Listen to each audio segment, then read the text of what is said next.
എന്താണ് പോയി കസ്റ്റമേഴ്സിനൊന്നും കാണാനില്ലല്ലോ? പണിയൊക്കെ ഭയങ്കര മോശാന്ന്. നിർമ്മാണ മേഖല സ്തംഭിച്ച് കിടക്കല്ലേ. വണ്ടിയല്ലേ പോണത്? ആണോ? ആ എന്നാ ഞാൻ ആദ്യം ചെല്ലാം. നീ എന്തെങ്കിലും പറഞ്ഞ അവനോട് നോടക്ക്. ആ ഒരു മിനിറ്റേ വരാം. Hello sir. ഹലോ. എന്തൊക്കെയുണ്ട് വിശാലേ? നിന്റെ മുതലാളി എവിടെ പോയി? സാർ ഇത്ര നേരം ഇവിടെ ഉണ്ടായിരുന്നല്ലോ. ഇപ്പൊ ബാങ്ക് പോയതാന്ന് തോന്നുന്നു. ആണോ? ഉടനെ വരൂ. ഓഫീസിലിരിക്കും. വേണ്ട, ഞാൻ ഇവിടെ ഇരുന്നോളാം. എന്താ ഇന്ന് കണ്ടക്ടർ പണിക്കൊന്നും പോയില്ലേ? ഞാൻ ഉച്ചവരെ ബസ് പോയിരുന്നു. ഓ, ഉച്ചയ്ക്ക് ശേഷം ഇങ്ങോട്ട് വന്നാ. ഇവിടെ പാർട്ട് ടൈം ആയിട്ടൊരു ജോലി ചെയ്യുന്നുണ്ടേ. ഓഹോ, അല്ല മോനെ, 24 മണിക്കൂർ പണിയാണോ? അല്ല വിശാൽ എവിടെ വരെ പഠിച്ചു? ഞാൻ MCOM MBA കഴിഞ്ഞു. ഈശ്വര, ഇത്രയൊക്കെ പഠിച്ചിട്ടാണോ ഈ പണിക്കൊക്കെ പോകുന്നത്? എന്റെ സാറേ, എന്തെങ്കിലുമൊക്കെ സംവരണം ഉണ്ടെങ്കിൽ ഇന്നത്തെ കാലത്ത് വല്ല ജോലിയും കിട്ടും. എനിക്ക് ഒരു തരത്തിലുള്ള സംവരണവും ഇല്ല. അതുകൊണ്ട് അടുത്ത കാലത്തൊന്നും ഒരു ജോലി കിട്ടാനുള്ള സാധ്യതയില്ല. ശരി വിശാലേ, നിന്റെ പണി നടക്കട്ടെ. ശരി സാർ. ഓക്കെ.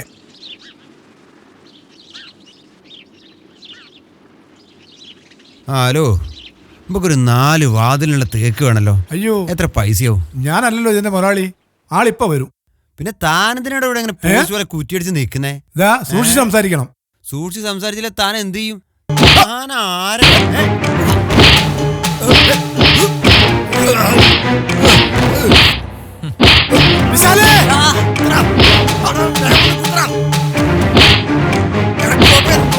വേണ്ട വിശാൽ, വിശാലേ.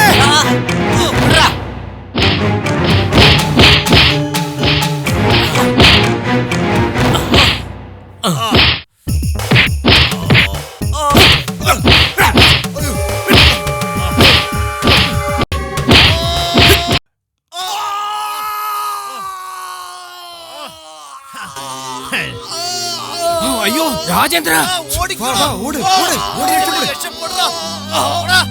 അയ്യോ ഹോസ്പിറ്റലിൽ കൊണ്ടുപോകാം.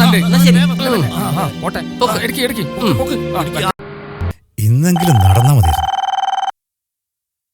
ഹലോ, എന്തടാ രാജേന്ദ്രൻ ചത്തോ? ഞങ്ങൾ കുത്തിട്ടോ, പക്ഷേ ചത്തില്ല. എന്തടാ? Sorry sir. സാറെ പ്രശ്നമാക്കണ്ട. നിന്നെയൊക്കെ എന്റെ കൈ കിട്ടിയ അവൻ ഹോസ്പിറ്റലിൽ നിന്ന് ഇങ്ങോട്ട് ഇറങ്ങിക്കോട്ടെ. ബ്രദറായിപ്പോയി, അല്ലെങ്കിൽ ഞാൻ തന്നെ ചെയ്തേനെ. ആ സാർ. എന്തൊക്കെയുണ്ട് വിശാലേ? നീ അറിഞ്ഞില്ലേ നമ്മളുടെ രാജേന്ദ്രൻ ഇന്നലത്തോടെ ഹോസ്പിറ്റൽ വിട്ടു? ഓ നന്നായി. നിന്നെ ഏൽപ്പിക്കുവാൻ അയാൾ ഒരു ബ്ലാങ്ക് ചെക്ക് തന്നിട്ടുണ്ട്. നിനക്ക് ഇഷ്ടമുള്ള പണം എഴുതിയെടുത്തു. അയ്യോ, എനിക്ക് പണമൊന്നും വേണ്ട സാർ. സാറിന്റെ നല്ല മനസ്സിന് നന്ദി. അങ്ങനെ പറയല്ലേ വിശാലേ, നീ എന്തെങ്കിലും ഒന്ന് ചോദിക്കേ. നമ്മളൊരു സഹായം ചെയ്തിട്ട് പിന്നെ പ്രതിഫലം പറ്റുന്നതിന് വല്ല കാര്യമുണ്ടോ? എങ്കിൽ അയാളുടെ ബിസിനസ് സ്ഥാപനത്തിൽ ഞാൻ നിനക്കൊരു സ്ഥിരം ജോലി ശരിയാക്കി തരട്ടെ.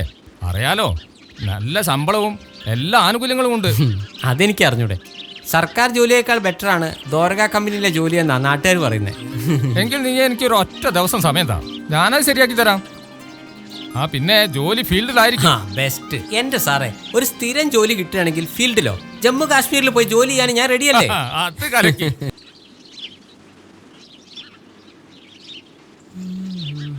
അമ്മേ, ഓയ്, എന്താടാ വിവരം അറിഞ്ഞാ? അറ്റ് ലാസ്റ്റ് എനിക്കൊരു സ്ഥിരം ജോലി കിട്ടി. ഒടുവിൽ ദൈവം എന്റെ പ്രാർത്ഥന കേട്ടു. എങ്ങനെയാടാ, നല്ല ശമ്പളമൊക്കെ ഉണ്ടോ? സാലറി കുഴപ്പമില്ല. പിന്നെ അതോടൊപ്പം നമ്മൾ ഹാർഡ് വർക്ക് ചെയ്യുന്നതിനനുസരിച്ച് നമുക്ക് കമ്മീഷൻ കിട്ടും. നല്ല സ്മാർട്ട് കളിച്ച് ജോലി ചെയ്താൽ മാസം നല്ലൊരു പൈസ ഉണ്ടാക്കാം. നന്നായി. ഞാൻ ലക്ഷ്മിയെ വിളിച്ചു. അവളോടല്ല ആദ്യം പറയണ്ടേ. വിളിക്ക്.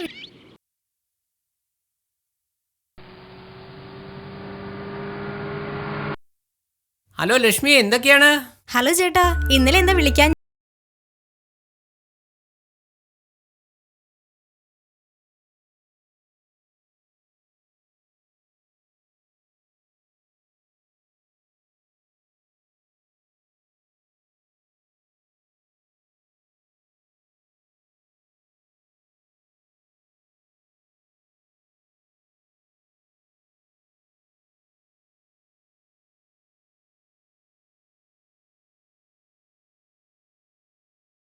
അതിന്റെ അമ്മ വാ, ഞാൻ പറഞ്ഞു.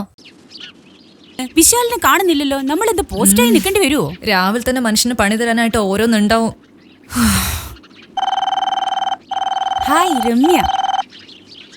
എന്താടി? ഹലോ രമ്യ, ഫീൽഡിൽ പോയില്ലടി? നീ ഇപ്പൊ എവിടെയുണ്ട്? ഞാനിപ്പോ പെരുവഴിയിലുണ്ട്. പെരുവഴിയില്ലോ? ആ വിശാലിനെ കാണാനില്ല. 10 മണിക്ക് വരാന്ന് പറഞ്ഞതാ. ഏതാടി ഈ വിശാല്? ഇന്ന് മുതല് നമ്മുടെ സ്ഥാപനത്തിൽ ജോലിക്ക് വരുന്ന ആളാ. എടി, കഴിഞ്ഞ ദിവസം നമ്മൾ ഓഫീസിൽ വെച്ച് അയാളെ പരിചയപ്പെട്ടിരുന്നില്ലേ? പുള്ളിക്കാരനാ. വിശാല്. ഇപ്പൊ മനസ്സിലായി. അപ്പോ ഇന്നു മുതൽ വിശാല് നിങ്ങളുടെ ടീമിലുണ്ടോ? ആ, അങ്ങനെയാ ഡയറക്ടർ പറഞ്ഞത്. അപ്പൊ ശരിയടി, നമുക്ക് ഈവനിങ് കാണാം കേട്ടോ. Okay, by. ശരിയടി, ഞാൻ പിന്നെ വിളിക്കാം. വിശാല് വന്നല്ലോ. ഹലോ രമ്യ, ഞാൻ അല്പം ലേറ്റായി. ചെറിയ ലേറ്റ് അല്ല, 1 hour ലേറ്റ്. സോറി, ടൗണ് മൊത്തം ബ്ലോക്കാ, അതാണ്. ഈ ടൗണിലൂടെ നിങ്ങൾ ആദ്യമായിട്ടാ പോകുന്നത്? ട്രാഫിക് ജാം ഒക്കെ എല്ലാ ദിവസവും ഉണ്ടാവാറില്ലേ? I am sorry. കാവേരിയും ഞാനും നിങ്ങളുമാണ് ഈ ടീമിലുള്ളത്. ഞാനാണ് ഇതിലെ ടീം ലീഡർ. ഇന്നലെ ഡയറക്ടർ എനിക്കൊരു ഐഡിയ തന്നിരുന്നേ, പക്ഷേ രമ്യ ഒന്ന് ഡീറ്റെയിൽ ആയിട്ട് പറഞ്ഞാൽ നന്നാവും. എനിക്ക് എന്താ ജോബിന്റെ നേച്ചർ എന്നുള്ളത് രമ്യ ഒന്ന് പറഞ്ഞു തരണം. നമ്മുടെ കമ്പനിക്ക് 2 പാർട്ട്നേഴ്സ് ഉണ്ട്. ഒന്ന് രാജേന്ദ്രൻ സാറും മറ്റത് ശേഖർ സാറും. 25 വർഷത്തോളായി ഇവർ ബിസിനസ് സ്റ്റാർട്ട് ചെയ്തിട്ട്. ഇവർക്ക് ടൗണിൽ ജ്വല്ലറിയും ഓഡിറ്റോറിയവും ഫർണിച്ചർ ഷോപ്പും ഉണ്ട്. അപ്പോ ഫീൽഡിൽ നമ്മുടെ ജോലി എന്താ? വർക്ക് പിടിക്കുക. എവിടെയെങ്കിലും കല്യാണം നടക്കുന്ന കേട്ടാ നമ്മൾ ആ പെണ്ണ് വീട്ടിൽ പോയി ആഭരണങ്ങൾ നമ്മുടെ ജ്വല്ലറിയിൽ നിന്ന് വാങ്ങാൻ പ്രേരിപ്പിക്കുക. പിന്നെ പുതിയ വീടുണ്ടാക്കുന്നവരോട് ഫർണിച്ചറും വീട്ടു സാധനങ്ങളും ഒക്കെ നമ്മുടെ ഷോപ്പിൽ നിന്ന് വാങ്ങാൻ പറയുക. അത്ര തന്നെ. പക്ഷേ ഈ വിവരം നമ്മളെങ്ങനെ അറിയും? അതൊക്കെ നമ്മുടെ മിടുക്കാണ്. നല്ല സോഷ്യൽ കോണ്ടാക്ട് ഉണ്ടെങ്കിൽ അതൊക്കെ എളുപ്പാ. 6% കമ്മീഷൻ കിട്ടും. 10 lakhs ബിസിനസ് നടന്ന 60,000 rupees നമുക്ക് കിട്ടും. നല്ല സുഖമുള്ള ജോലിയല്ലേ? ആ, അങ്ങോട്ട് ചെല്ലേണ്ട താമസേ ഉള്ളൂ. ഫീൽഡിലെ നമ്മളെ പോലെ കുറെ ആൾക്കാരുണ്ടാവും. അവരെല്ലാം പലതരത്തിലുള്ള ഓഫർ കൊടുത്ത് ചാക്കിട്ട് പിടിക്കും. അവരോടെല്ലാം മത്സരിച്ച് വേണം നമ്മൾ കസ്റ്റമേഴ്സിനെ പിടിക്കാൻ. പിന്നെ സോഷ്യൽ മീഡിയയിലൂടെ നല്ല ബന്ധങ്ങൾ ഉണ്ടാക്കുക. സത്യം പറഞ്ഞ സിറ്റിയിലുള്ള നമ്മുടെ ഒരു ഷോപ്പിലും കാര്യമായിട്ട് ഒരു കച്ചവടം ഇല്ല. നമ്മൾ കഷ്ടപ്പെട്ട് പാർട്ടിയെ ക്യാൻവാസ് ചെയ്യുന്നോണ്ടാ കാര്യങ്ങൾ ഒരുമാതിരി മുന്നോട്ട് പോകുന്നത്. ശരി, എല്ലാ ദൈവങ്ങളെയും മനസ്സിൽ ധ്യാനിച്ച് ഓക്കെ, ഇന്നത്തെ കളരി തുടങ്ങാം. ഓക്കെ, നമ്മൾ ഇന്ന് അടിച്ചു പൊളിക്കും. 100 രൂപയുടെ കച്ചവടമെങ്കിലും നടന്നാ മതി. മക്കള് വെറുതെ ഇവിടെ നിന്ന് സമയം കളയണ്ട. എനിക്ക് 916 സ്വർണത്തിലൊന്നും ഒരു വിശ്വാസമില്ല. അതൊക്കെ മാർക്കറ്റിംഗ് അല്ലേ? അപ്പോൾ കല്യാണം കഴിച്ചു പോകുന്ന മോൾക്ക് ഒരു തരി സ്വർണം പോലും കൊടുക്കുന്നില്ലേ? പിന്നല്ലാതെ ഞാൻ അവൾക്ക് 150 പവൻ സ്വർണം കൊടുക്കുന്നുണ്ട്. എല്ലാം ഞാൻ അവളുടെ അമ്മയുടെയും മുത്തശ്ശിയുടെയും സ്വർണം ഒരുക്കിയിട്ടാണ് ഉണ്ടാക്കുന്നത്. ഓ, അങ്ങനെ. അല്ല, മണ്ഡപം ബുക്ക് ചെയ്യുന്നോ? മണ്ഡപത്തിന്റെ ഒന്നും ആവശ്യമില്ല. ഞാൻ ഇവിടെ തന്നെ കല്യാണം നടത്തുന്നത്. സർ, മരുമോൻ എന്താ ജോലി? എവിടെയാ വീട്? അവനങ്ങ് കോട്ടയത്താ. എനിക്കൊരു മകളേ ഉള്ളൂ. അതുകൊണ്ട് ഞാൻ അവൾക്ക് ഇവിടെ ഒരു ഫ്ലാറ്റ് വാങ്ങിക്കൊടുത്തു. അല്ല, ആ വീട്ടിലേക്ക് ഫർണിച്ചറും വീട്ടു സാധനങ്ങളൊക്കെ വേണ്ടേ? എനിക്ക് സോഫയും കട്ടിലൊന്നും പോരാ. പിന്നെ? ഫ്രിഡ്ജ്, വാഷിംഗ് മെഷീൻ, AC, 4 തേക്കിന്റെ വാതിലും വേണം. സർ, എങ്കിൽ അത് ഞങ്ങളുടെ ഷോപ്പിൽ നിന്ന് വാങ്ങണം. 15% ഡിസ്കൗണ്ടും ഉണ്ട്. സാർ ഒരു കാര്യം ചെയ്യും, ഇപ്പൊ തന്നെ വന്നു. അല്ല, ഞാൻ ഉച്ചയ്ക്ക് ശേഷം വരാം. Okay, thank you sir. ആ, ശരി. ആ കാവേരി വിശാലാള് സ്മാർട്ട് ആണല്ലോ. ശരിയല്ലേ? ഇതൊക്കെ സാമ്പിൾ വെടിക്കെട്ടല്ലേ, ഒറിജിനൽ വെടിക്കെട്ടെല്ലാം വരാനിരിക്കുന്നേ ഉള്ളൂ മാഡം. വെടിക്കെട്ട് ഇപ്പൊ തന്നെ വരുവോടി? നോക്കാം. എന്തായാലും ഇന്ന് ഇവനെ കൊണ്ട് നന്നായി ചെലവ് ചെയ്യിക്കണം. സാർ, ഈ ഓഫർ ഒരിക്കലും തട്ടിക്കളയരുത്. ഇതിലും നല്ല ഓഫർ സ്വപ്നങ്ങളിൽ മാത്രം. മാത്രമല്ല സാർ, 10 ലക്ഷത്തിന് മുകളിൽ പർച്ചേസ് ചെയ്യുമ്പോൾ പണിക്കൂലി വെറും 2% മാത്രം. മാത്രമല്ല, ഓരോ മാസവും തെരഞ്ഞെടുത്ത 3 കസ്റ്റമേഴ്സിന് 1 കോടിയുടെ ഫ്ലാറ്റ് ഞങ്ങൾ കൊടുക്കുന്നുണ്ട്. ഫ്ലാറ്റാ? ഈശ്വര, അതെപ്പോ? ഞാൻ എന്തെങ്കിലും ഒന്ന് പറയണ്ടെന്ന് വെച്ച് പറഞ്ഞതാ. നോക്ക്, ഇല്ലാത്തൊരു ഓഫർ പറഞ്ഞാ വെറുതെ പണി പാടുവേ. സർ, ഒന്നുകൂടി ആലോചിച്ച്. നിങ്ങൾ പറഞ്ഞതൊക്കെ മനസ്സിലായി.